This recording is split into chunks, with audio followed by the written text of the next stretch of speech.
자, 그 다음에 이제 위의 형상. 예, 위의 형상, 위의 그림을 보시면서 잠깐 설명을 먼저 드리도록 할게요. 자, 먼저 위의 그림을 보시게 되면 이제 위만 딱 떼서 이제 그림을 그린 거예요. 이제 뭐 사진 찍었다고 보시면 되겠는데, 자, 첫 번째 이 위로 이제 음식물을 드시게 되면 식도를 통해서 위장 쪽으로 들어오겠죠. 그럼 모든 음식물이 막 다이렉트로 막 그냥 들어가면 어떻게 되겠어요?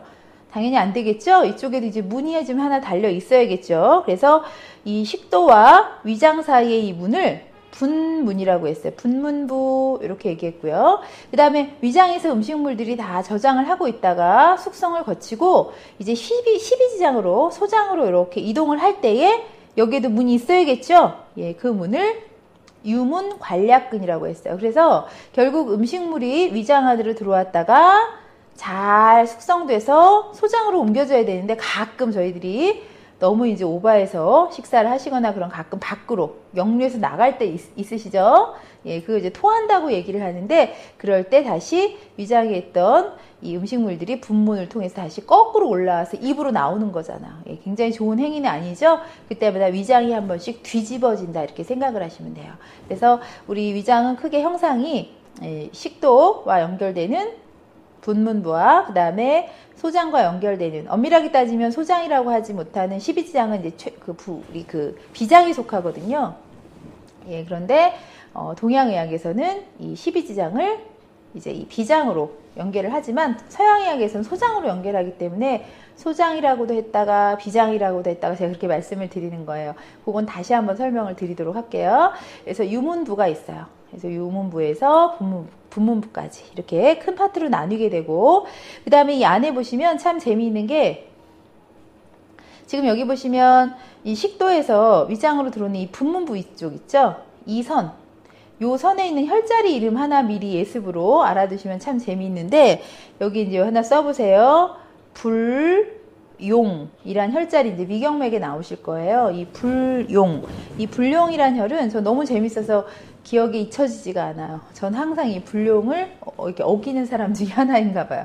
자, 이 불용이란 혈자리는 분문부에 위치하는 위경맥 혈자리인데, 바로 이 분문부까지는 음식을 먹되, 이 아래로는 음식을 채우되, 이 위쪽의 기저부는 음식을 채우지 마라. 절대로 용납하지 않겠다. 그런 뜻의 혈자리거든요. 불용. 재밌죠? 예, 그래서 절대로 용납하지 않는다고 했는데 가끔 용납할 때가 있죠? 그렇게 되면 어떻게 돼요? 가끔 이렇게 거꾸로 한번 또 확인하시는 그런 절차를 밟으실 수도 있어요. 그래서 불용이라는 혈자리가 있고, 그 다음에 그 바로 불용혈 아래쪽에 보시면은 소만부라고 해서요, 위장이 이렇게 한번 꺾이는 부분이 나와요. 이 아래쪽 이 정도 되겠네요. 자, 이 부분에 있는 혈자리가 승만이라는 혈자리가 있거든요. 승만, 예, 만땅 이렇게 꽉 채우는 것을 승낙한다, 그런 혈자리예요. 그래서 음식물을 먹으려면 여기 승만혈까지 꽉 채워서 먹는 것을 허락한다, 이 아래쪽까지 먹어라, 뭐 그런 뜻으로 혈자리 이름 하나 외워도 이렇게 조금 뜻을 알고 외우시면 참 재밌을 것 같아서 먼저 예습 차원에서 설명을 드렸어요. 자, 그럼 지금 이제 말씀드린 대로 위장이라고 하는 장기는 뭔가 음식물을 받아들이는 장기라고 말씀드렸잖아요. 예, 그럼 음식물을 얼마나 받아들이나, 하루에 보통 3말 5대를 받아들인다고 하는데 그렇게 많이 받아들이는지 몰랐어요. 이 위장이 굉장히 사실 많이 늘어날 수 있는 분들이 많거든요.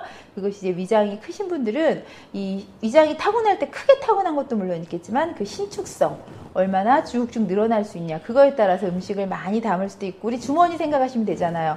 어떤 주머니는 굉장히 이렇게 잘 늘어나지 않는 옷 있잖아. 그러면 그 주머니에는 뭔가 이렇게 담을 때 더 이상 안 들어가겠죠. 근데 어떤 주머니는 굉장히 잘 늘어난 신축성 있는 그런 어떤 주머니 있죠. 옷도 마찬가지지만 스웨터 같은 거 생각해 보시면 돼요. 그래서 그렇게 위장이 타고날 때 크게 타고난 것도 있겠지만 잘 신축성 있게 늘어나면 먹을 때 어떻게 되겠어요? 뷔페 같은 데 가서도 뭐 남들 2접시 먹을 때 막 4접시 드실 수 있겠죠? 한없이 들어간다 그럼 내 위장은 굉장히 큰가 봐.